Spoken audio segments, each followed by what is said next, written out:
Have you ever been trapped in one of those conversations where the temperature in the room just suddenly drops? Oh, absolutely. The absolute worst feeling. Right. You know the exact kind of scenario I mean. The emotions are running incredibly hot, the stakes feel just sky high, and you're sitting there staring at the other person. Realizing you have absolutely zero idea what to say. Exactly. Your brain just flatlines. You are so terrified of saying the wrong thing, so you end up saying nothing at all.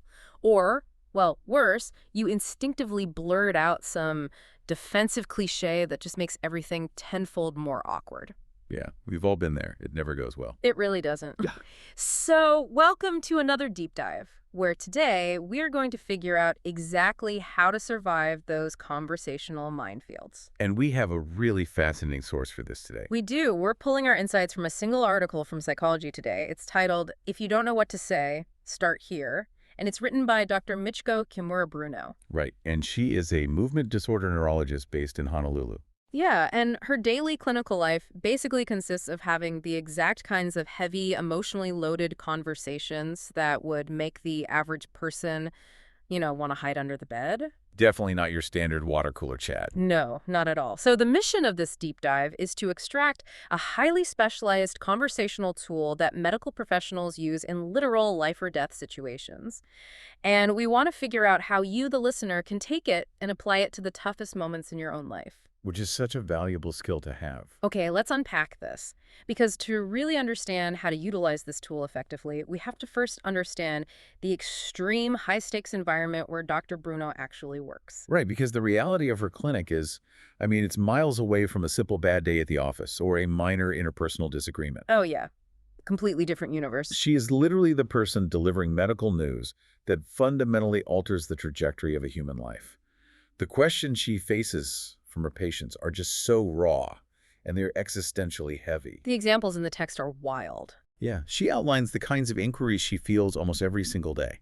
Patients look at her and ask, will I lose the ability to walk? Wow. Or they ask the ultimate unanswerable question, how long do I have to live? Those are gut-wrenching realities to confront before lunch, and she also mentions patients pleading with her to preserve their independence.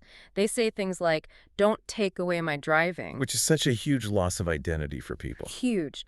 And then there's the one that really highlights the emotional desperation in the room. She talks about a patient looking directly at her and asking, don't you care about me? Oof, that is heavy. Right. Being on the receiving end of that specific question from someone who is actively suffering, that requires a profound level of emotional fortitude. It really does. It represents a massive emotional burden. And Dr. Bruno highlights a crucial gap in our societal understanding of medicine, which is that doctors are not actually naturally equipped for this. Which is so surprising to hear. Right, because we project this assumption onto physicians that, well, because they wear a white coat and have advanced degrees, they inherently possess some deep wisdom about navigating human terror and grief. Like they're part philosopher, part scientist. Exactly. But medical training is fundamentally engineered around diagnosing and fixing biological machinery. When a disease cannot be fixed, the traditional medical playbook just kind of runs out of pages. The biological tools stop working. Yeah, and there is absolutely no clinical script for balancing brutal medical truth with human hope.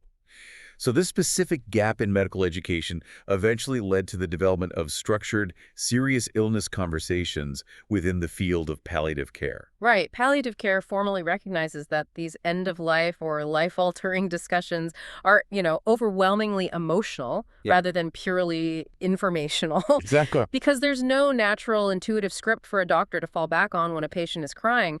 Palliative care specialists actually created a framework to guide them. It operates through an acronym, NURSE, N-U-R-S-E. A nurse acronym, yeah. Yeah. It stands for Name the Emotion, Understand It, Respect the Person, Support Them, and Explore What Matters. If we connect this to the bigger picture, relying on a mnemonic device like NRA to manage profound human suffering might sound, inherently contradictory. It sounds a bit clinical. It sounds mechanical, like a pilot running through a pre-flight checklist. But the mechanics of it are exactly why it works. How so? Well, when a clinician is sitting across from a terrified patient, the clinician's own cortisol and adrenaline are spiking too. Their biological fight-or-flight response is urging them to either flee the room or rapidly fire off clinical facts to try and fix the unfixable emotion. Just throw data at the problem. Exactly. So the acronym functions essentially as a cognitive pause button. It forcefully interrupts the doctor's default training and mandates that they hold space for the human being in front of them. And there's real science backing this up, right? There is. Dr. Bruno grounds this approach in rigorous data. She cites a 2026 study she co-authored in Movement Disorders Clinical Practice. And that study specifically examined these serious illness conversations in the context of atypical Parkinsonian disorders. Let's hover on that specific medical context for a second, because atypical Parkinsonism isn't just standard Parkinson's disease. These are conditions that progress much faster. Yeah, much more aggressive. They don't respond well to standard medications, and they involve severe, unpredictable losses of motor and sometimes cognitive function. So the doctor isn't just delivering bad news once. Right. They are managing a continuous, compounding series of tragic losses with the patient. And that environment of compounding loss is precisely why unstructured conversation fails. The 2026 study wasn't just observing whether the NRSE acronym was a nice, polite idea. Right, it wasn't just a theory. No, it was looking at whether implementing a structured conversational framework could tangibly reduce clinician burnout and lower patient anxiety in an environment where there are literal no medical cures to offer. And it did. It did. The data validates that having a structural anchor allows the physician to endure the emotional weight of the room without retreating behind clinical jargon. Okay, I understand the clinical necessity of an anchor for the doctor, but I have to push back a little on how this translates to the person sitting on the exam table. Okay, what's the hesitation? Well, the idea of someone methodically using a palliative care acronym on me when I am in the middle of a personal crisis, Yeah. it feels incredibly clinical. Like you're reading a script. Exactly. The immediate parallel that comes to mind is like calling a telecom customer service center when your internet is down. You can practically hear the representative reading off a heavily focus grouped empathy script. Oh, yeah. I understand you were frustrated about your Wi-Fi connection today. Yes. It feels entirely hollow. Doesn't relying on a medical acronym for grief run the massive risk of making a human being feel like a project to be managed rather than a person in actual pain? That's a totally fair point. And if the framework is weaponized as a script to just shut the patient up, it absolutely devolves into that hollow, robotic customer service interaction you're describing. Right. But the critical distinction is that the NRSE's framework is not a funnel to force the patient through. It's an internal regulatory tool for the speaker. For the doctor themselves. Yes. Yeah. The goal isn't to mechanically check off all 5 letters to successfully complete the empathy transaction. The goal is to prevent the clinician from emotionally abandoning the patient. It forces the doctor to stay present in the discomfort rather than retreating to the safety of discussing medication dosages. Here's where it gets really interesting, because the massive revelation in Dr. Bruno's article actually solves that exact problem of it feeling like a robotic checklist. It really is. You don't actually need to memorize or execute the whole acronym. You don't need the U, the R, the S, or the E. Dr. Bruno argues that you really only need the very first letter to fundamentally change the entire dynamic of a conversation. Just the N. Just the N. Name the emotion. According to her practice, naming the emotion is the most powerful step because it takes the invisible tension in the room and makes it visible. That singular act of naming is the crux of her entire conversational methodology. The moment you verbally identify the emotion that is hanging heavily in the air, the entire flow of the interaction shifts from defensive posturing to actual processing. She provides these remarkably simple examples of how she applies this in the clinic. A patient might be visibly distressed, and she will just sit there and say, "I hear sadness and frustration." Just putting it right out there. That is the entirety of the intervention. Or she might contextualize it slightly by saying, "Let's first acknowledge that this is an incredibly difficult situation you are facing and perhaps not what you expected in retirement." It's so validating. It is. And she notes that once she simply names the reality of the room, she rarely has to consciously recall the rest of the acronym because the conversation organically deepens on its own. It just naturally flows from there. Yeah, but applying that to a quiet neurology clinic makes sense. Applying it to an argument in your own kitchen sounds incredibly risky. Yeah, the kitchen arguments are a different beast. This brings up the fear of poking the bear. If someone is furious or if they're devastated and lashing out, my instinct is that explicitly pointing out their emotional state is just going to pour gasoline on the fire. You feel like it's a trap. Totally. If my partner is visibly angry and I look at them and say, "You seem angry," the almost guaranteed response is going to be a louder, more aggressive, "Of course I'm angry." It feels like stating the obvious in a way that inherently escalates the conflict. What's fascinating here is, well, our baseline psychological intuition about conflict de-escalation is almost entirely backward. Really? How so? We operate on the assumption that naming an emotion amplifies it, as if acknowledging the anger feeds the anger. But the neurobiological reality is the exact opposite. Okay, I'm listening. Psychologists refer to this mechanism as affect labeling. When a person is consumed by an intense emotion, like rage or terror, their amygdala, which is the brain's threat detection center, is hyperactive. It's in full alarm mode. Right. When you, as the listener, use language to name that emotion out loud, you are forcing the interaction out of the amygdala and into the prefrontal cortex, which is responsible for logic and language processing.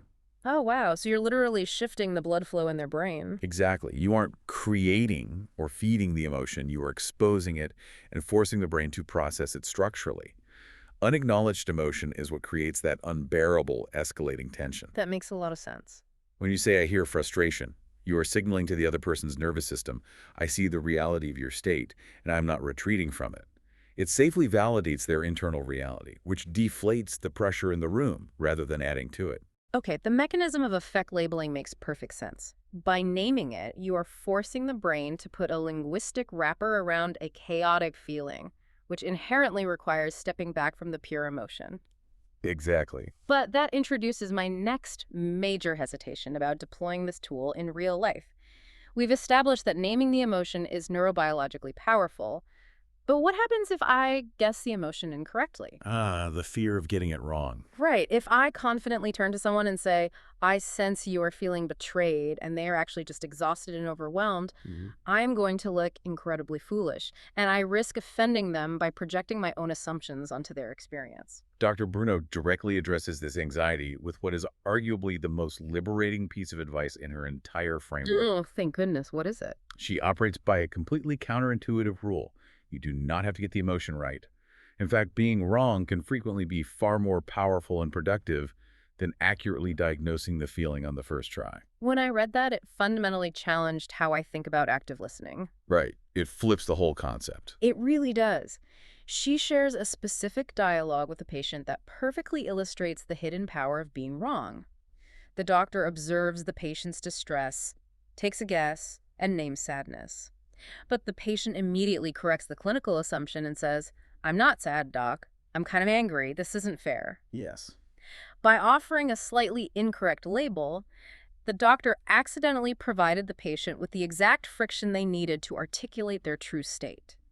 Suddenly, the real underlying issue is on the table, and the patient is the one leading the navigation. Exactly. The patient corrects the record, which empowers them in a dynamic where they otherwise feel entirely powerless. That's a great point. Consider another incredible clinical revelation Dr. Bruno includes in the text. The conversation begins, the doctor attempts to name the emotion, and it inadvertently opens a floodgate that has nothing to do with medical symptoms. Right, the golf anecdote. Yeah, the patient admits, "Ever since my friend Tom died, I haven't enjoyed golf that much anyway. I worry about my wife. I don't want to go to a nursing home." Just a total outpouring of real fear.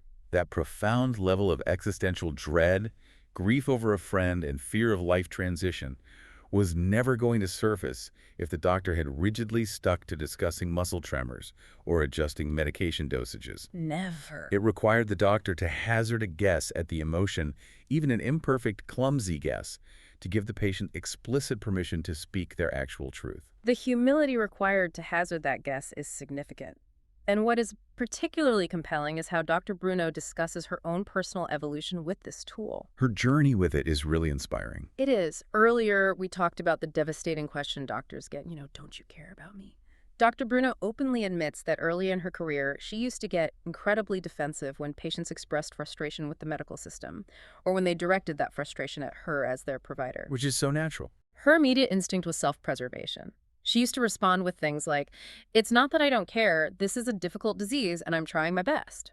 Which, objectively, is a completely understandable human reaction to feeling professionally attacked. It is the default reflex for almost everyone. When our competence or our intentions are questioned, we immediately deploy defensive language to protect our ego and clarify our stance. But her approach has entirely shifted. Now, instead of defending her clinical efforts, she uses the name tool. She looks at the upset patient and says, "I'm sensing that you may be frustrated with the medical system and perhaps with me.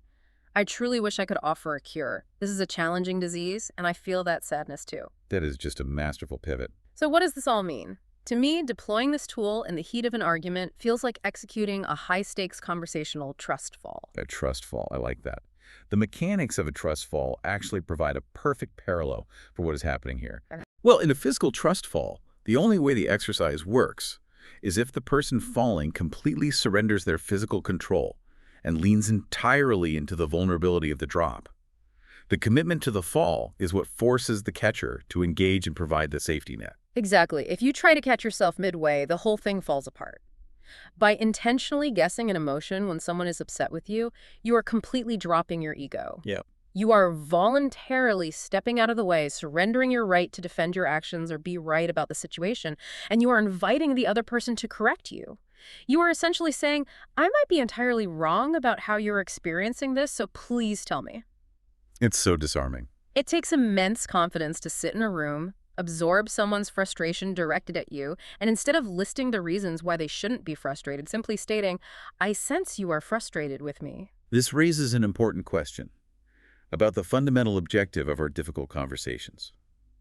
Are we communicating primarily to defend our own ego and maintain our self-image? Or are we communicating to facilitate the other person's emotional processing? That's the real core of it, isn't it? It is. When Dr. Bruno says, "I sense you may be frustrated with me," she is actively prioritizing the patient's need to be heard over her own professional need to be perceived as a blameless, perfect physician. Which takes a lot of maturity. And there's a robust psychological foundation supporting this shift in priority. The article references a 2023 study by Childers and colleagues that examines the broader functions of empathy in clinical settings, moving beyond just the accuracy of the NRSE acronym. Oh, right, measuring empathy functionally. Yes, the study explores how empathy is measured functionally rather than just diagnostically. Empathy in this context isn't about being an emotional mind reader who perfectly identifies a feeling on the first try. Thank goodness, because I am terrible at mind reading. Most of us are. It is an active, functional tool used to share cognitive load. When a clinician or a partner attempts to name an emotion, even if they guess incorrectly, they are demonstrating a tangible willingness to engage with the other person's internal world. The effort itself proves engagement, and that effort is what reduces the speaker's isolation. The willingness to share the cognitive load is the empathy. The accuracy of the label is secondary. Which brings us to the ultimate hurdle of this entire concept. The cultural aspect. Yeah. If the effort of empathy is what truly matters, and if being wrong actually helps rather than hurts the process, then the real enemy in these high-stakes moments isn't inaccuracy. The real enemy is silence. Precisely. Why are we so collectively terrified of just speaking up and naming the obvious tension in the room? We avoid it because doing so requires overriding deep, pervasive societal conditioning. Dr. Bruno highlights a universal truth that spans across multiple societies, which is that we are systematically taught from a very young age not to articulate our raw emotional states. Keep a stiff upper lip. Exactly. The cultural imperative is to maintain the status quo, project stability, and keep social interactions frictionless. The specific cultural examples she provides are incredibly resonant. She points to the phenomenon of Irish stoicism, which is the cultural expectation to suffer physical or emotional pain silently while maintaining a warm, unbothered exterior for the sake of the community. Yeah, just enduring it without a fuss. She also examines her own Japanese heritage, citing cultural proverbs that literally translate to "silence is golden." The virtue of suppression is literally baked into the linguistics of the culture. It's unavoidable. And she specifically notes the intense socialization of men across almost all cultures, where boys are trained to view the articulation of vulnerable emotions as a direct failure of masculinity. The socialization of men to equate emotional articulation with weakness presents a massive barrier to connection.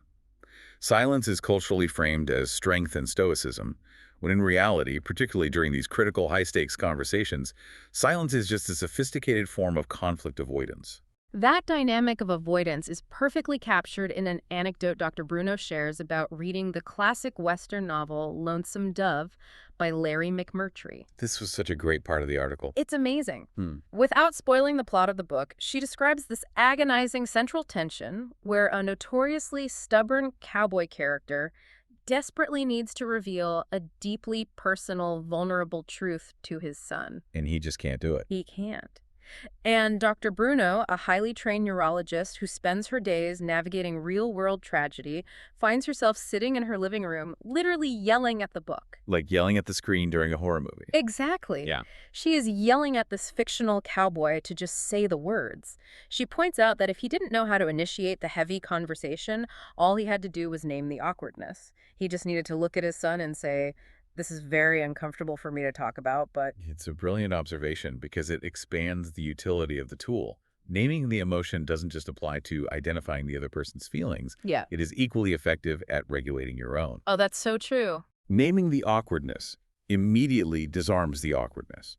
It takes the invisible barrier, makes it visible, and allows both people to step around it. Yelling at a fictional cowboy's stubbornness is exactly how it feels to observe so many of our modern interpersonal relationships. We're all operating like that stubborn cowboy. Yep. Tipping our hats and walking away. We will execute Olympic-level mental gymnastics to avoid looking someone in the eye and saying, "This feels weird," or "I'm feeling really anxious right now."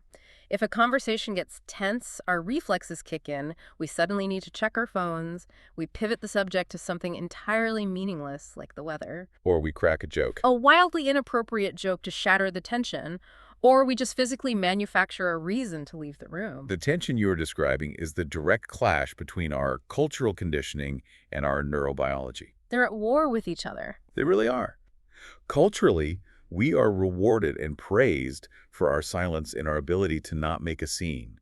But psychologically, we have a desperate biological need to process tough realities through connection with other human beings. So by staying quiet, we're just hurting ourselves. Right. Maintaining the cultural silence doesn't make the tough reality disappear. It just ensures that we are forced to suffer through it completely alone. Dr. Bruno's directive to simply name the emotion is profoundly disruptive because it is an act of rebellion against that cultural wall of silence. It's an act of defiance. It is. So analyzing all of this, it forces you to examine your own baseline. Are your conversational reflexes built around achieving genuine resolution, or are they built entirely around friction avoidance? When tension enters the room, were you taught to name it, or were you trained to politely pretend it doesn't exist? That is the exact metric we all need to be measuring our reactions against. And it brings us right back to the core mission of this deep dive. For you, the listener, the next time the temperature in the room drops, the next time the stakes feel insurmountable and the emotions are running hot, whether those emotions belong to your partner, your colleague, or yourself, remember the reality of Dr. Bruno's neurology clinic. Don't run from it. Do not retreat into silence, and do not frantically attempt to deploy logic to fix the feeling. Hit the cognitive pause button, drop your ego, lean into the trust fall, and start by simply naming the emotion. As we wrap up this analysis, I want to leave you with one final provocative thought to explore on your own. We've spent this time analyzing how actively naming an emotion strips away its destructive power during a difficult conversation with someone else. But consider the internal application of this tool. If making the invisible visible is the primary mechanism that heals our connections with others, what invisible emotions are you currently ignoring in yourself that are silently steering your interactions with the people you love the most? Turning the diagnostic tool inward, a powerful place to leave it. Thank you for joining us on this deep dive. We will catch you next time. Until next time.